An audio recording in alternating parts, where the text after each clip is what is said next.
Welcome to the final segment of our program where we're talking about how to empower caregivers, to empower senior citizens, older adults, as we support them in their aging process.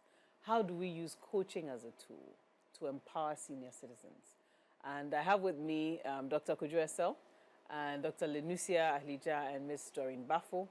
We've had a conversation about coaching and how coaching is important, how we can use it as a tool. So our aim is to have a conversation that wraps it all up. How important is coaching really in caregiving, where you have older adults in the home, or perhaps the nature of your work puts you in touch directly with senior citizens? How do we have meaningful conversations that bring them along and that also make it mutually beneficial? Right? So welcome back into the studio. Thank you. Let me start with Coach Doreen. You sat back and listened to the conversation on how caregiving can be enhanced through conversation. What are your initial thoughts? What were you thinking? That was a powerful conversation. The first thing that dawned on me as I was listening to the doctors, I said to myself, this really has to start early, and that we don't wait to the point where we are in the caregiving position to our parents to begin to learn the art of engaging conversations. So it just, I thought, I'm like, does Dr. Isi know what she just started? Like this is such a huge mission, because then you're thinking, even as you're raising your own children, building in them or inculcating in them that art of having conversations in a very mutually engaging manner, so that it's not a new skill that they have to learn at the time that they have to care for you. So it just becomes a continuous cycle. But since we didn't, a number of us didn't get that kind of conversation going, it's unlearning what we know to say, see your parents. They did the best they could. They gave what they could give. What can you give them now in a way, or how can you give back to them in a way that makes them feel seen and heard? How do you dignify them, even in this, at this stage in their lives? So it's a lot of unlearning, but I want to say unlearning, but then also starting a whole generation that uses a different approach. And it's not the only approach. Often when I say coaching is a fantastic tool to use, it's a good tool to have in your toolbox. It's not the only tool, but it's a very good tool to have in your toolbox. So that for me is what stood out. Okay. And one thing comes to mind. You know, we're talking about conversations. It is very, very, very common now to get into a family. You go out in a restaurant and everybody is on their phone. So grandma is there. She wants to talk. Everybody's on a tablet, they're playing on their phones. How do we have conversations in a context like this? What would your advice be for anybody in the home, you know, where there's an older adult and the conversations are happening with somebody 10,000 miles away on a phone when somebody's sitting right next to you and there's silence? How do we deal with this? Okay, let me see. So, in 2024, I think some of the elderly people also spend a lot of time on their phones. I tell you, sometimes I have my mother coming to visit me and she's on her phone. I was like, no, Mom, you can't be on your phone. You've come to visit me. Let's put it down. So many of these things, just like Doreen mentioned, it's we pick on it when we see it being done. What we want to do, we should do it. So we don't say that get off your phone when let's say I tell my children, get off the phone because we have grandma or we are at table. When I have my phone there or I'm taking calls. So be the example. Exactly. I think that's the quickest way for people to learn. And also you mentioned it. So we often have, you know, family sessions and at each of them we say, hey, put your phones away, let's all chat. You know, people will still pick their phones or have a call, but by and large, people tend to get onto it. And you tend to enjoy it. Because sometimes when we are going, you know, I take like games, table games. And so if you are playing the games, it's very difficult for you to be also picking your phone, etc. So engaging people otherwise, having alternatives. Because once there is a little too much space, people tend to grab phones. So I think setting the example and also getting alternate things to fill the space. Okay. Yes, Dr. Ahlijah, especially when you think of the older adult who may not be very engaged already. Sometimes some people may be going through some level of maybe loneliness, depression, even when there are people around them. And I tell some of the seniors we work with that the loneliest time is when there are people around you. When everybody is around you, but they are far away. And so you feel the pinch, very acute. You feel the pinch more. In this era, what are some of the things we can do, especially where the senior citizens themselves maybe having a few challenges, they don't want to engage too much, but we also feel that if we do bring them out, it will be useful to them. How do we handle that? That's a good question.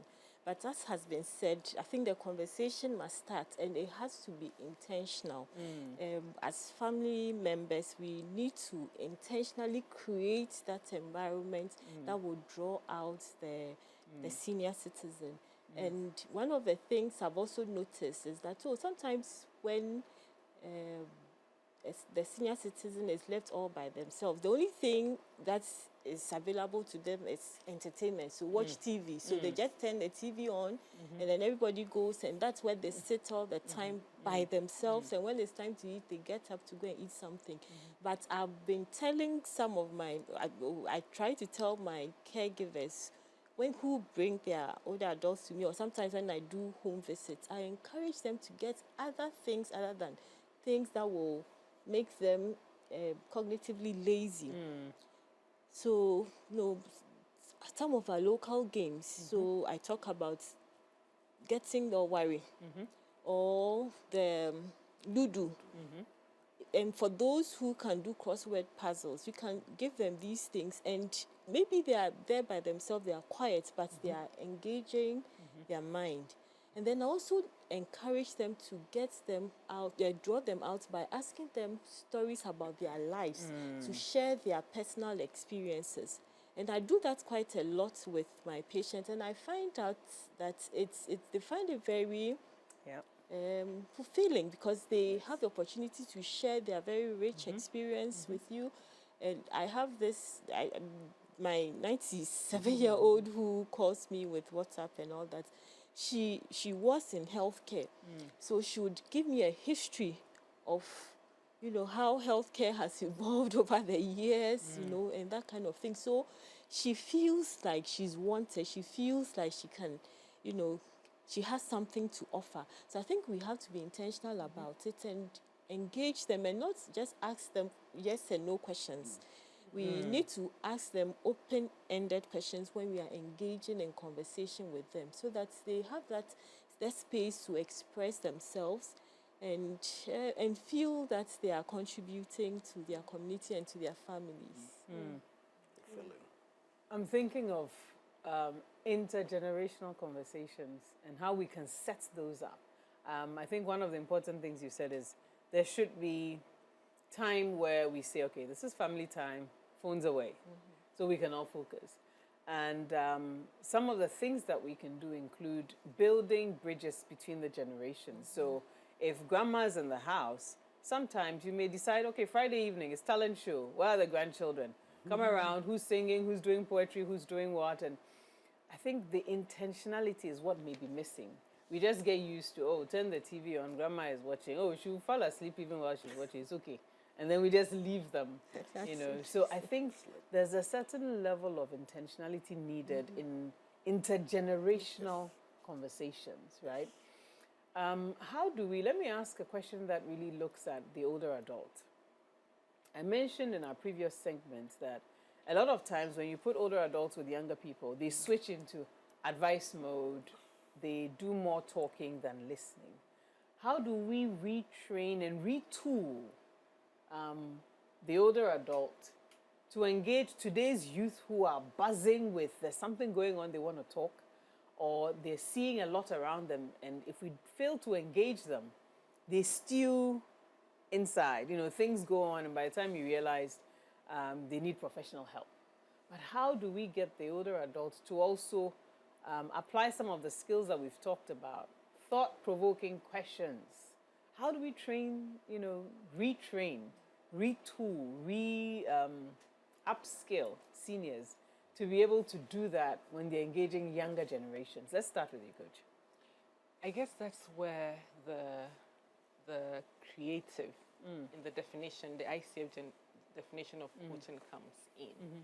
I mean, if I take today's generation, if I had the generation alpha, and then alpha. The alpha, or you take those who are your digital natives, born into the internet era. If I take the Gen Zs, and they have to visit grandma, and you say, put away your phones because it's grandma time. It's only a matter of time before they don't want to come to grandma. It's only a matter of time when you say everybody will fall sick towards the time when we have to visit grandma, because then they need to deprive or become who they're not so that grandma can be. So how do we employ that creativity in such a way that as we're seeing and hearing grandma, you're also seeing and hearing me? Are there creative ways that we can still use what they love? And I remember when I used to teach students, that's when the whole generation, the phone, cell phones conversation had started, and people would not leave any place without their cell phones. And it was, how do I creatively weave having your cell phone in class into my lectures? So I thought about it, and I said, okay, so when we start a new program, a new course, and let's say we have to define communication, I'll say, everyone, take out your phones. In the next 2 minutes, I want 5 different definitions and the sources from what you find on your phones, right in class. So you're using the phone. They like that you're using the phone, but they also feel that you see them. And you're not saying, put your phone away because you're coming. So how do we creatively weave what this new generation have and what grandma also has, and bridge that gap without depriving one of the other because we want grandma to be seen? And a very interesting example I can give is having a conversation where it was a conversation of 12 to 17-year-olds, and they could ask any question. And I realized that when we said ask any question, there was still a lot of holdback. The daring ones, the bold ones, asked 1 or 2. Then I thought about it. I'm like, okay, we have 3 hours with these people. This is going to be it. So I said, okay, let's ask the questions anonymously. And we didn't have technology to aid that. So give out sticky notes. Any question that you might have that you know you want to ask, but you know that you don't want people to know that you're the one, write it and put it. Docs. You're out, doc. The questions that came out. And the host was super surprised that questions like that were coming from the team. Young people. From young people. And it was church. So it was like, all of this? So if we brought grandma into that mix and we said, let's play a game, and we'll probably call it 2 for 2. 2 anonymous questions to grandma. But grandma also would ask 2 questions of what's happening now. Things that she wants to ask, but she's too embarrassed to ask outside. So, and maybe the parents are the referee. So 2 anonymous questions. So grandma, in your days where people, how did you date?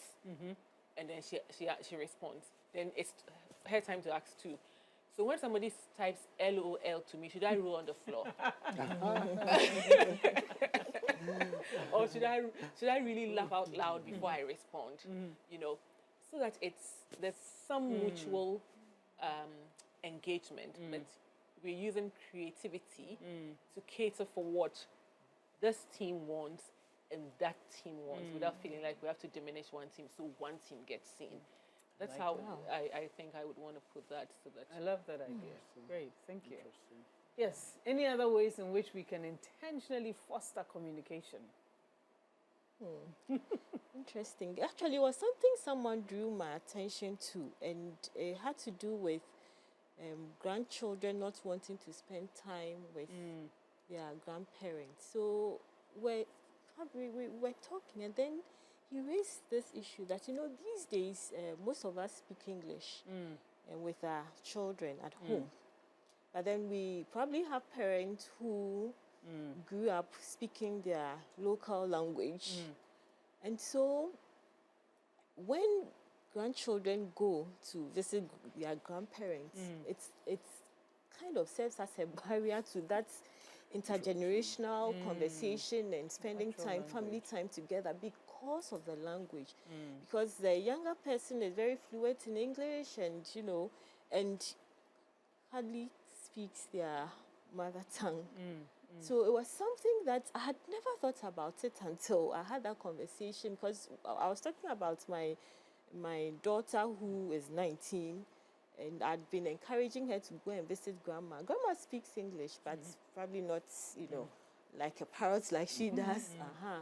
So then she asked me, he asked me, have you thought about that? And I realized that was it, because grandma would probably speak more Ewe, but then my daughter understands, but cannot really express herself. So we may have to look at that and actually see what we can do about it, because language could be a barrier. Yeah, that's a fantastic addition. And I think perhaps that time with grandma becomes two things. One, time to engage in whatever language it is with some prizes. Because sometimes when a child who is not used to speaking a local language, a Ghanaian language, when they speak, they sound funny, we laugh at them, we tease, and then they hold back. They're not doing that anymore. But if grandma is alerted, grandma, when Jifa comes to you, or when Mawena comes, let's have these conversations, encourage them.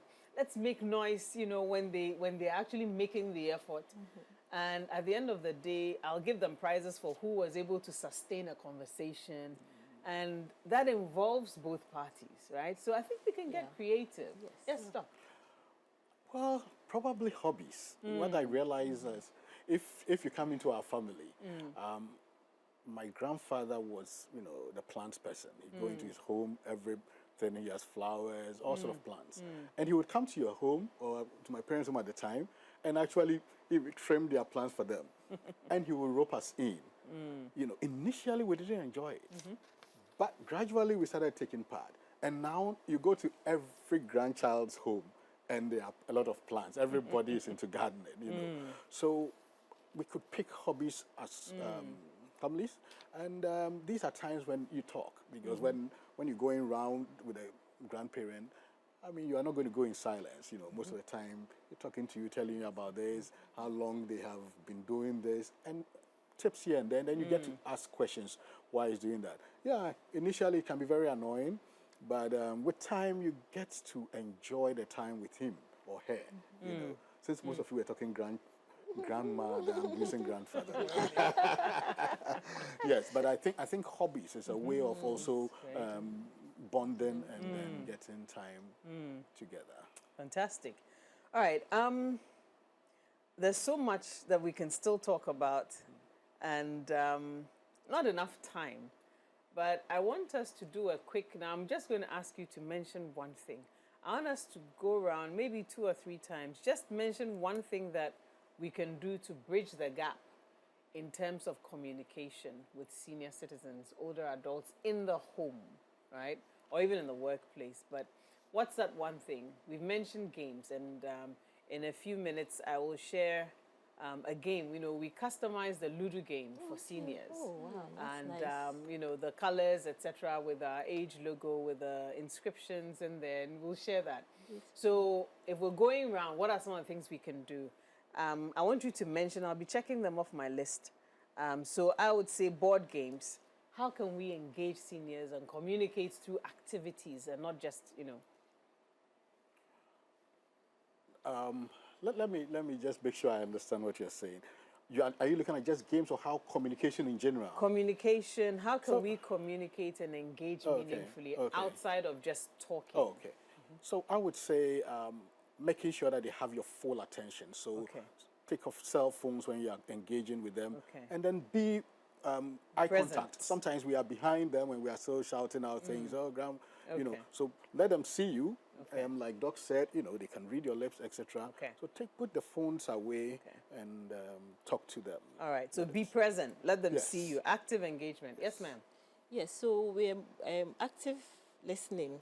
And then I would also add that we should also, when we are communicating with them, we should present them with options. For example, if you want to find out what they would want to eat for lunch, you could give them options. And, you know, if you can even show them pictures or something, then they know that you are sick, because they shouldn't just sit there and then you bring them kinky and chinam. Find out from them what they would want to eat. And if you have limited resources, then what you have available, offer it in a very nice way to them, and they will make a choice. So active listening and engagement, give them options. Yes, ma'am. I would say use their imagery.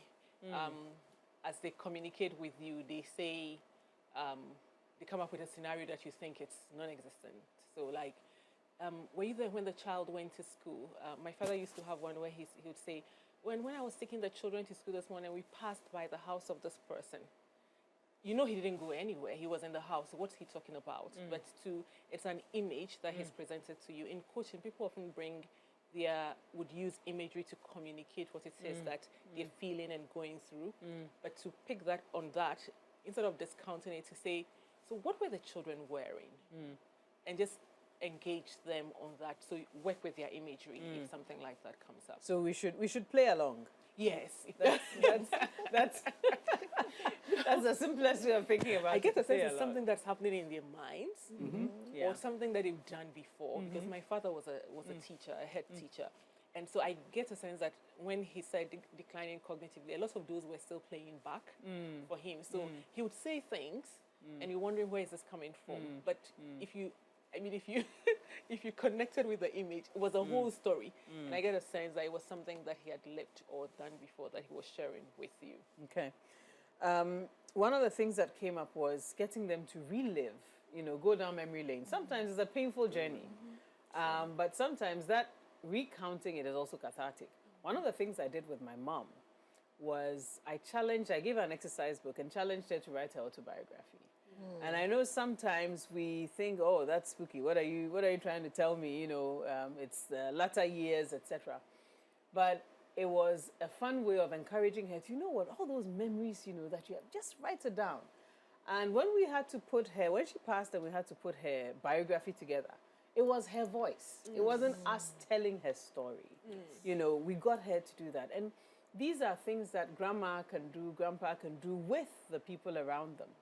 Writing their life story, asking them questions, and then they respond, etc.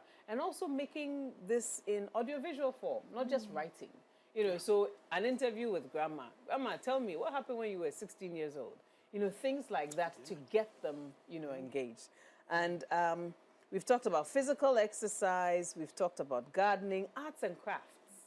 I remember during the COVID-19 season, we had an online workshop, and one of our seniors, a grandpa, said, well, I spend my time sewing masks with my grandchildren for them. So, and it's like, grandpa is sewing, yeah. But things that were not the norm, right? So I see and hear a lot of things. So hobbies, learning languages, board games, there's a lot we can do.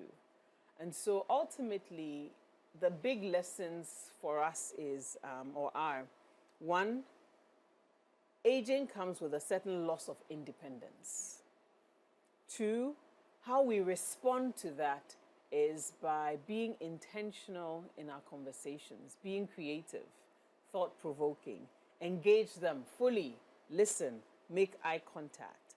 And once we do that, that dignity that is lost through just normal aging, we give that back, and so if you want to give anything back to a senior citizen in your life, give back dignity in how you talk to them, in how you engage them, how you ask them questions so you can get their opinion.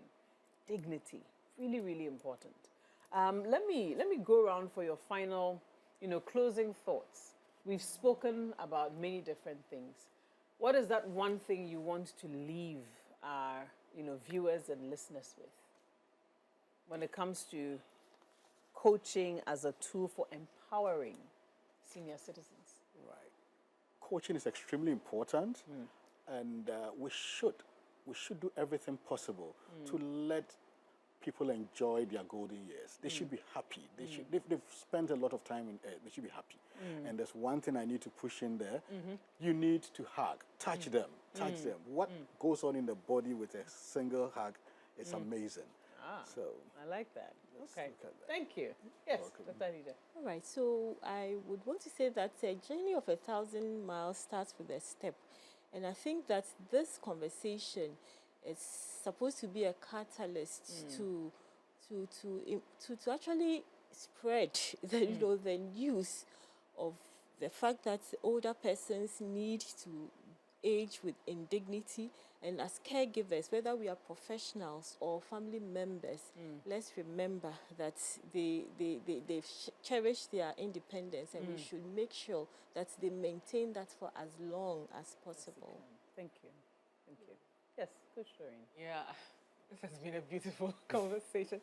I would say that let's start now in our homes. Let's begin to practice the art of mutual engagement, so that when we get to that stage where we know we will get to, our children or our caregivers are in a position to give back to us what we have begun in them. So let's just start now. That's what I would say. So start now. Let's start Fantastic. now. So it's been fantastic having this conversation, and it's triggered a lot of thoughts, meaning we'll do Ghana movie style, part 1, 2, 3, 4, and 5.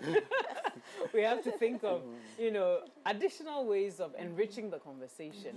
And at the end of the day, our aim and our goal is really to make sure that we as caregivers, professional, formal and informal, confer dignity in our engagement with senior citizens and empower them to actually feel loved, feel that there's still meaning, you know, in whatever they do, and give them an experience that doesn't make aging a sad, you know, experience, but give them an experience that we ourselves can look forward to. So thank you so much for being with us. And we'll tell you a little bit about age. My name is Isians. I'm the founder of the Association of Ghana's Elders, AGE. And I'm here with Baba Esibu, the Executive Director for AGE. Fantastic. So Baba, if somebody wants to join AGE, what do they do? Yes, you can simply visit our website at www.ageafrica.com and simply register your senior citizens. And senior citizens can also call us on the numbers on the screen to register as well. And for seniors who join us, whenever we have programs, we have a lot of fun. And we go where seniors are. So if you're part of a retiree group, etc., give us a call, let us know. And whenever you meet, we can come. We come and we also bring games. And so we'll come with different games. This is a customized Ludo for seniors, and have fun, you know, engaging. And that's very relevant given the conversation we've just had on engaging senior citizens. And we're also interested in program partners. And so if you would like to have a conversation with us about supporting our initiatives that serve the interests of senior citizens, we're very interested in that. We're interested in companies who will be willing to offer discounts in their products and services for senior citizens. So if you're a health facility, if you're a pharmacy, if you're a recreational center, if you're a transportation company, whatever it is, so long as you're interested in the well-being of senior citizens, give us a call. Let's have a conversation. Perhaps that small discount is what will make it possible for a senior citizen to patronize your services. That's our loyalty partner network, and we're very interested in getting you involved in that. Thank you very much for being part of our journey, and we look forward to conversations with you so that we can together